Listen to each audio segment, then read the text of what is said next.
ڈال رہے ہیں کہ دشمن کا میڈیا جو ہے اس نے اس کو بڑا اٹھایا. وہ آپ کی نااہلی کی وجہ سے اٹھایا, صرف دشمن کی نہیں, آپ کے اپنی میڈیا نے اٹھایا. اگر دشمن اٹھاتا ہے اور آپ کا میڈیا نہیں اٹھاتا, آپ کے اپنی میڈیا نے اٹھایا اس کو. کون سا میڈیا ہوگا جو اس صورتحال کو نظر انداز کر سکے گا؟ اب ایسی صورتحال میں عوام کو حقائق سے آگاہ کرنا چاہیے.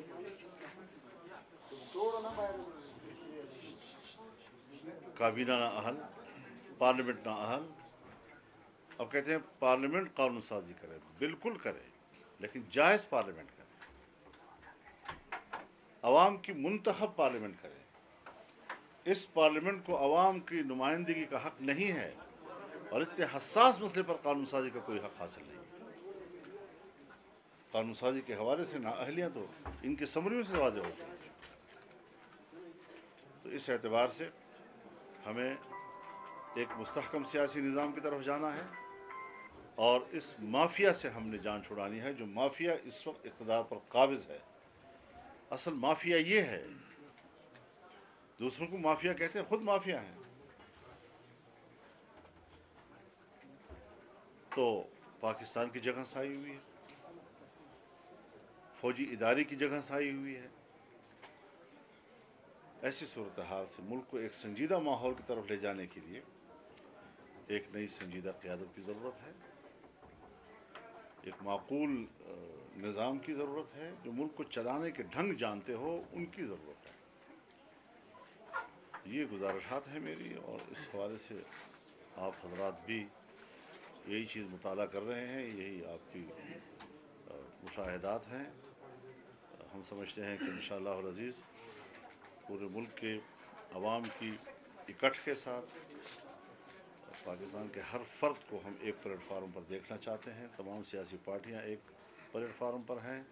ہر شعبہ زندگی سے وابستہ تنظیمیں وہ آج ہمارے اس احتجاج میں ہمارے ساتھ شریک ہیں, کسی نہ کسی حوالے سے شریک ہیں. مولانا صاحب, آپ نے کہا کہ اداروں کو موجودہ حکومت نے تباہ کر دیا. آج فواد چودھری نے خود کہا کہ اداروں کے درمیان نئی ڈیل کی ضرورت ہے. کس نے کہا ہے؟ فواد چودھری نے کہا ہے اداروں کے درمیان نئی ڈیل کی ضرورت ہے. بس یہی مضحکہ ہے. اسی مضحکے کے حوالے اگر ملک کو مزید حوالے کیا جائے گا کہ سب کچھ وہ ٹھیک کریں گے, سب کچھ کو خراب کرنے والے تو ہو سکتے ہیں لیکن ٹھیک کرنے والے تو نہیں ہو سکتے. مولانا صاحب, عدالت نے حکم دیا ہے کہ 6 مہینے کے اندر آرمی چیف کی توسیع یا تعیناتی سے متعلق قانون سازی کی جائے. آپ کیا سمجھتے ہیں, اتفاق رائے ہو سکے گا؟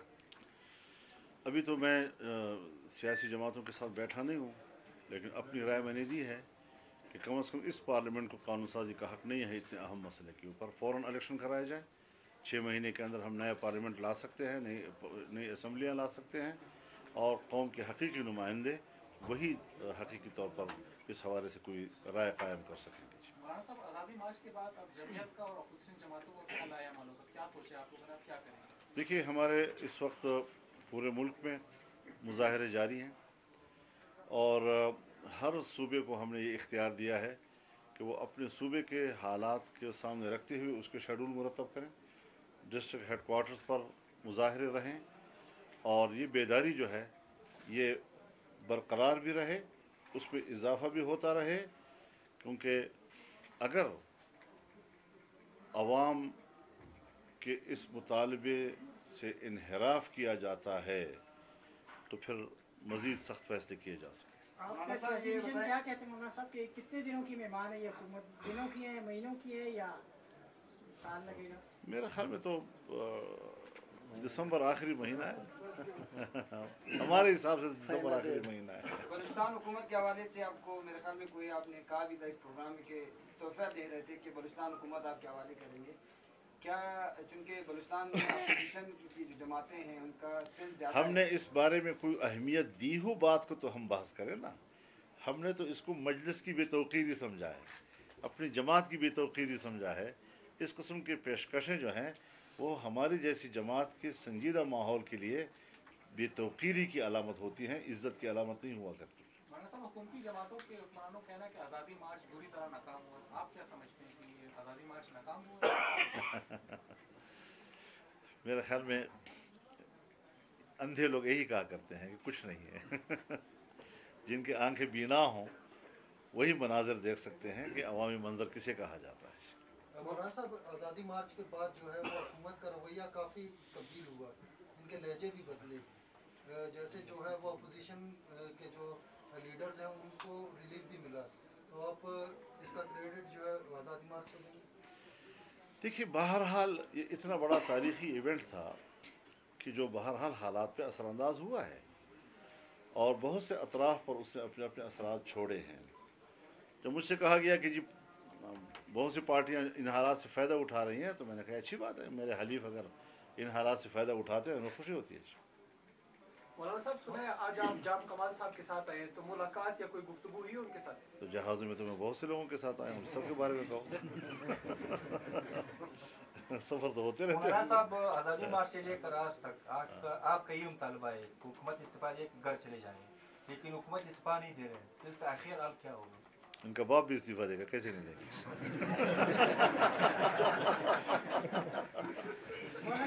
चले निज़ाम कैसे चलेगा? जब हम मुकाबले में होंगे तो निज़ाम नहीं चलेगा इनका। मुल्क को बर्बादी की तरफ ले जाएंगे। उनको कहें जाएं और अपना काम करें, कोई यूरोप में अयाशियाँ करे। ये यूरोप की अयाशियों वाले लोग हैं, मुल्क पर हुकूमत करने वाले लोग हैं। मौलाना साहब, वज़ीर आज़म का जो तौहीन आमेज़ रवैया था मुस्लिम जमातों के खिलाफ अभी भी वही है उनका, तो आप क्या समझते हैं ये किस तरह का? तो मैं यही सोचता हूँ ना कि पाकिस्तान पर हुक्मरान बाजारी किस्म के लोग कर रहे हैं।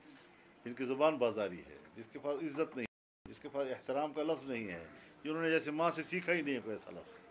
तो इस किस्म के लोग अगर मुल्क पर हुकूमत करें कि इज़्ज़त वाले लोग उसमें ज़लील हों, रसूलुल्लाह सल्लल्लाहु अलैहि वसल्लम ने इन्हीं लोगों के बारे में फरमाया है कि जिन पर मैं भी लानत भेजता हूँ और तमाम अम्बिया भी लानत भेजते हैं। और ये वो लोग हैं कि जो लोगों पर जबरन मुसल्लत होते हैं, और उनकी अलामत ये होती है कि ये लोग इज़्ज़त वालों को बेइज्जत करते हैं और बेइज्जत लोगों को इज़्ज़त दिया करते हैं। मौलाना साहब, अगर हुकूमत की तरफ से कोई नया मिसाक जमहूरियत करने की पेशकश हो अपोजिशन जमातों को, तो आप लोग क्या समझते हैं, क्या आप लोग हुकूमत के साथ बातचीत के टेबल पे आ नहीं सकते जी, हैं? हुकूमत के साथ कोई बातचीत नहीं है, न ये इस काबिल है कि इनके साथ कोई मिसाक किया जा सके। ये इस काबिल ही नहीं है। इसके ये लेवल चाहिए उसके लिए। सियासी जमातों ने जो मिसाक जमहूरियत किया था वो एक संजीदा डॉक्यूमेंट है, उसको मज़ीद बेहतर बनाया जा सकता है, लेकिन बेहतर लोग उसको बेहतर बना सकते हैं, कमाया लोग जो हैं उसको बेहतर नहीं बना सकते। मौलाना साहब, अमेरिका की जानिब से जो सीपैक के मुआहदे हैं उस पर तहफ़्फ़ुज़ात का इजहार किया गया है, आप इस हवाले से क्या कहते हैं? और हुकूमत की जो बैरूनी पॉलिसी है, आप उस पर क्या? मेरे ख्याल में अमेरिका को इस हवाले से एहतियात से बात करनी चाहिए। ये पाकिस्तानी कौम ऐसी सूरत को कबूल करने को तैयार नहीं है। पाकिस्तान अगर एक मुल्क है तो फिर उसने अपने फैसले खुद करने हैं, अपने मफादात को खुद देखना है। और हमने तो नहीं कहा कि हम किसी अमरीकी मफाद को नुकसान पहुंचाना चाहते हैं, लेकिन जब वो कहते हैं कि हम पाकिस्तानी मफाद को नुकसान पहुंचाएंगे और अपने मुस्तकबिल के बारे में फिर आप सोचें, मेरे ख्याल में ये एक गलत खारजा पॉलिसी और गलत रवैये की अलामत है।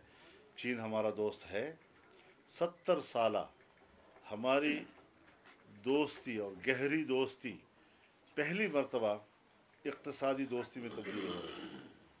उसको धचका लगा है इस वक्त। और देखिए, जब हम कहा करते थे कि नवाज शरीफ के खिलाफ हो या पीपल्स पार्टी के खिलाफ जो इक़दामात हो रहे हैं, जिस तरह उनकी हुकूमतों को कमज़ोर किया गया, तो उसकी सज़ा यही थी कि सिपैक, और इसके इशारे, ये दबाव बैनुल-अक़वामी दबाव था, पानामा बैनुल-अक़वामी दबाव था, और इसको इस्तेमाल किया गया हमारे मुल्क के अंदर के सियासी अदम इस्तेहकाम के लिए।